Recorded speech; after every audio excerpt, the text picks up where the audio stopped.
Hi, I'm Rodrigo from DJ Tech Zone, and today we are reviewing the Pioneer DJ DDJ-RZ Recordbox DJ controller. The DDJ-RZ controller is almost the most expensive and the most feature-rich controller in the Recordbox DJ range from Pioneer DJ, except that above it you still have the RZX controller that costs around $3,000 and comes with built-in high-resolution 7-inch screens. The RZ is beneath that. It is $1,000 cheaper than the RZX. It doesn't have any built-in screens. In fact, it looks exactly like the Pioneer DJ DDJ-RZ, the Serato DJ version of this controller. But this one is obviously made and built for Recordbox DJ. What does that mean? It means that it's primarily meant to be compatible with Recordbox DJ, which is the case. It's out of the box. You do need to install a few drivers in order for the machine to work with Recordbox DJ, but overall it's a seamless experience. Of course, it's a MIDI controller, so other DJ software manufacturers are free to build their mappings for it, and undoubtedly, if you look around on the internet, you will find mappings for other DJ software, including Traktor and Virtual DJ and so forth. The RZ is a big controller. We said that. It's a 4-channel controller. It's a hardware mixer, so you have an independent mixer here, and with the specific feature that you have 2 USB inputs, so you can split the controller in two, basically, half controlled by one computer, the other half controlled by another computer, so you can have 2 Recordbox DJ libraries playing simultaneously on this controller, which makes it very handy for handovers. If you're DJing with a friend and your friend has Recordbox DJ, you can basically swap very easily. So the mixer is hardware. It's also spacious. It's big. It's the size of almost the size of a full blown club mixer, and it has the advantage that you have a lot of room between the knobs when you're mixing, so you don't get confused when you are doing your EQ or your trim. This really feels like a DJM setup. So let's start with the decks. What do we have? Very traditional. Of course, in the middle we have this huge jog wheel which comes straight, which has the same size. It doesn't come straight from a CDJ because the CDJ jog wheels and the XDJ jog wheels are a bit different. I explain that later, but it has the same physical size of those CDJ, XDJ jog wheels. The difference is that these jog wheels on the RZ are touch capacitive, so they are not mechanical jog wheels, so it's all activated by touch, while on a CDJ jog wheel you have to press down to actually be able to for example, scratch or whatever. So this is a touch capacitive jog wheel, and it feels, in my opinion, a lot smoother.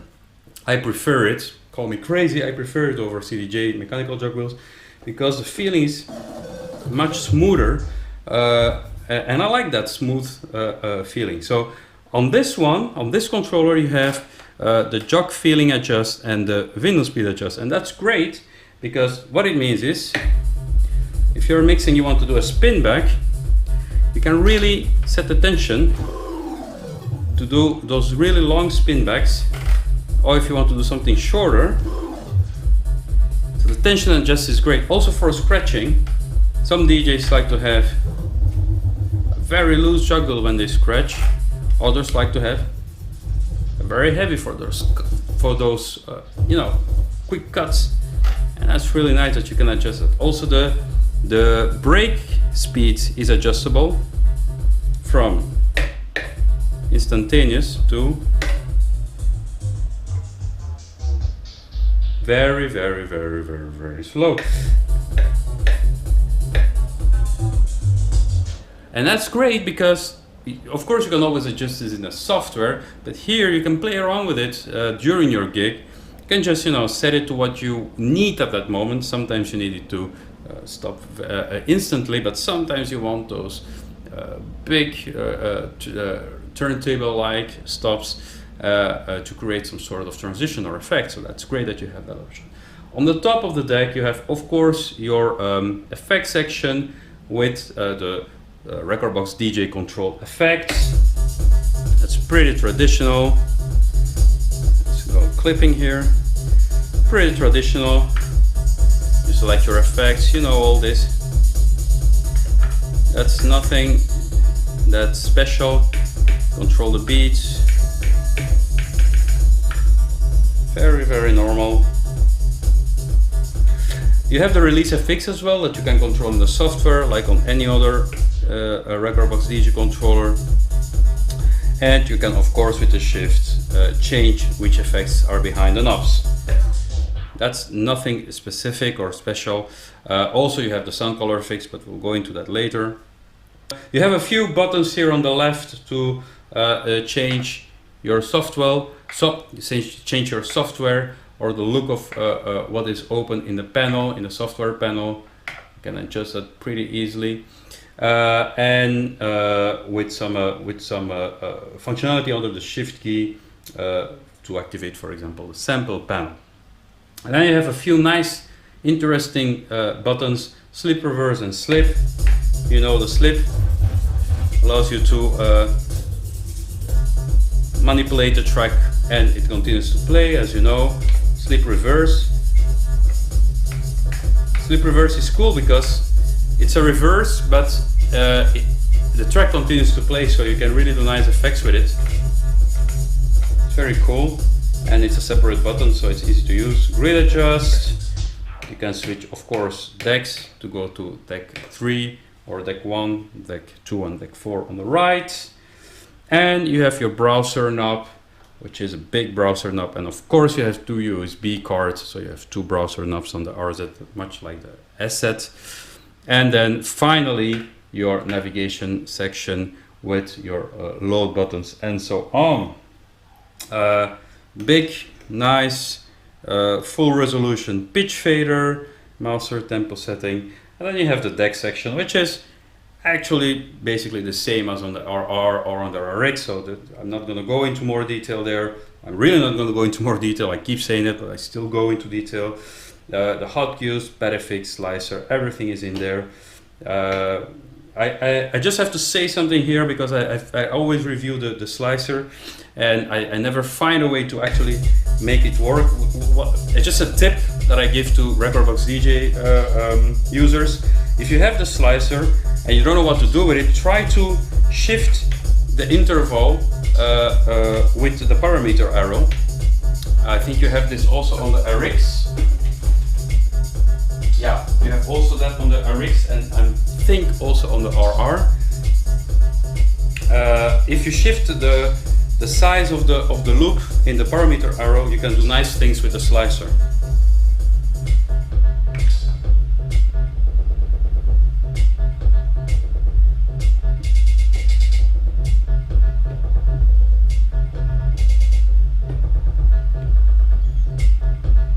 So because the interval is smaller, it's more easy. It's easier to do rhythmic manipulations of the track with slicer. So that, for me, is nice to know because it makes the slicer more useful to me.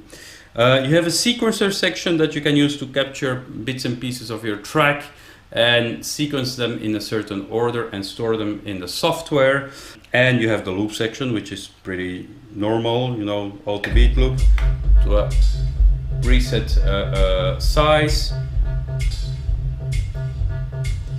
You can change the size.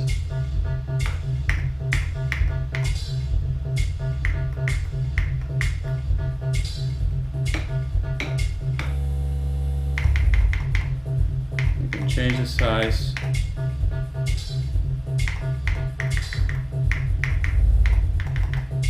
Or you can do manual looping. You have a quantize button here that you can configure the length of the quantum. You know, for many beats you quantize, you can change in the software. Sorry, quantize off, and you can freely manipulate your hot cues. That's a quick overview of the deck, and then we have the mixer. Rekordbox DJ, the Rekordbox DVS compatible mixer. If you have DVS and you can hook up turntables and use the DVS module to play tracks through the mixer with your turntables and Recordbox DVS.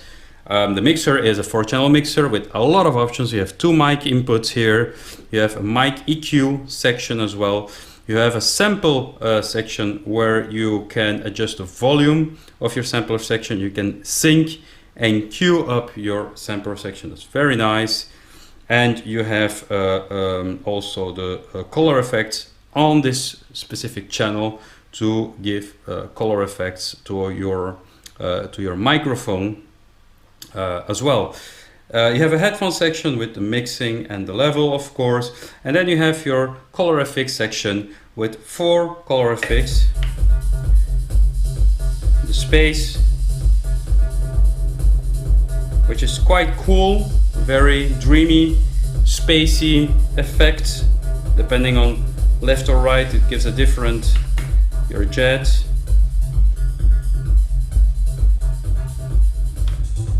Your pitch, which is basically useless.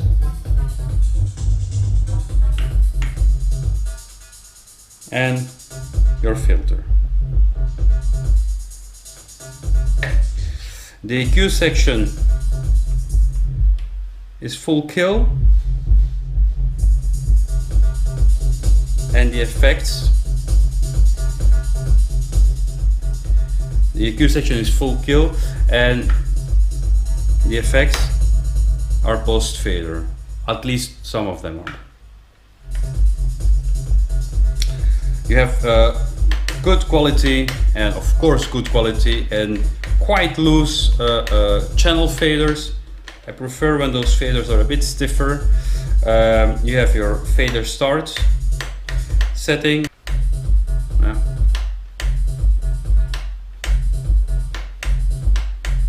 Pretty handy. You can start up your track without the play button,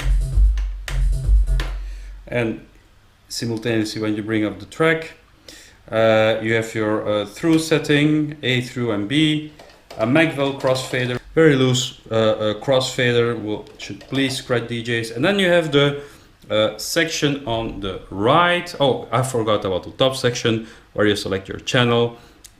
Your channel 3 and 4 can be used for phono inputs, so for DVS, line, phono, USB, and your other channels are line and USB. Don't get confused about line and CD, it's exactly the same. So channels 3 and 4 support turntables, and all the channels support the USB computer or the line input, which can be a media player or an iPod or whatever.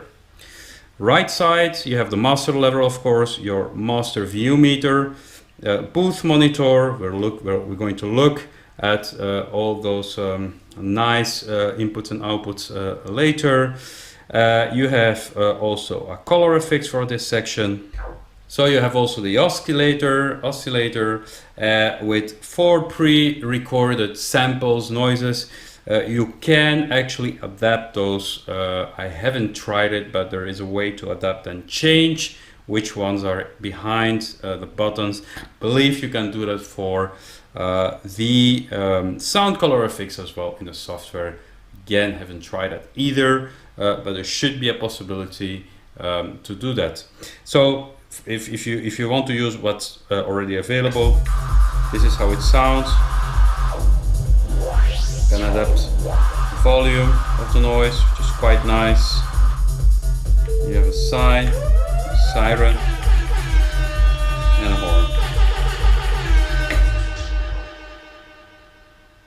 horn. I still have to take you through the ins and outs of this controller, so let's have a look at it. So when we're looking at the inputs and the outputs of the DDJ-RZ, it's quite well equipped. You have master out in XLR, you have master out in RCA, and booth out in TRS. And then you have your signal grounding for your turntables, of course. Your channel inputs, channel 4 and channel 3, as said, have phono and line, while channel 1 and 2 have CD, which is the same as line. And then a bit further, we have the 2 mic inputs and the 2 USB inputs, and the power on, of course. So this makes for a very complete professional input and output section, and should be able to cover all your needs. So basically that's a tour of the Pioneer DDJ-RZ DJ controller. It's a quick tour because, as I said, people have already covered this, other colleagues have covered this in great length. My impressions and what would I recommend. This controller costs around $2,000, which is expensive for a DJ controller, but think about this. If you have a good laptop, a Mac, or a good a powerful PC, you can get Rekordbox DJ and you can use this controller with that and it will work fine. Controller is €2,000 investment, but you get a DGM CDJ setup. Basically you get a CDJ-like deck with a fantastic jog wheel, in my opinion, even superior to what you have, at least on the lower level CDJs or XDJs. You get a lot of control over your software, like slip reverse, even physical controls over the tension and the vinyl speed adjust of your jog wheel. You get the performance pads. You get everything except for the screens.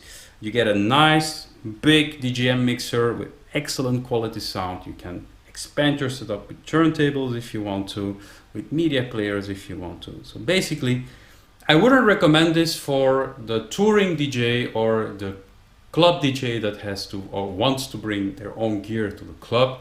There are other controllers that are more compact and more suited to that end.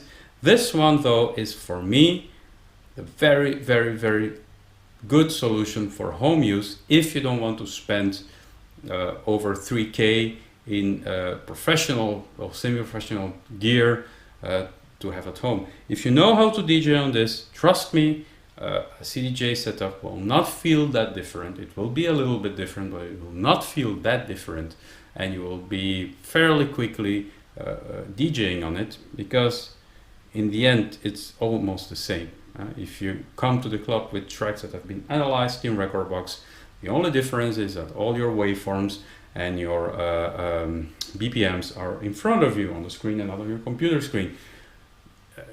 Assuming that the venue has modern CDJs and not CDJs like the 1000 MK3, for example, that only read CDs and don't display anything on their screen. So assuming that that's the kind of professional gear you're going to DJ on when you go to a club, this is a really good and economical solution for your home setup.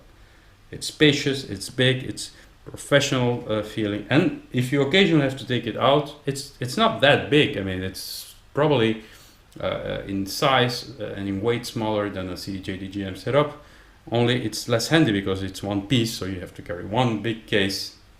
You cannot put it in different cases. So a lot of stuff to come on DJ Tech Zone. Subscribe to the channel, make sure you click the little bell so you get notifications when new videos go up, and follow us, of course, on the different channels. Facebook, go to the blog, we have articles there up almost daily, and hope to see you around pretty soon here on DJ Tech Zone. Thank you and goodbye.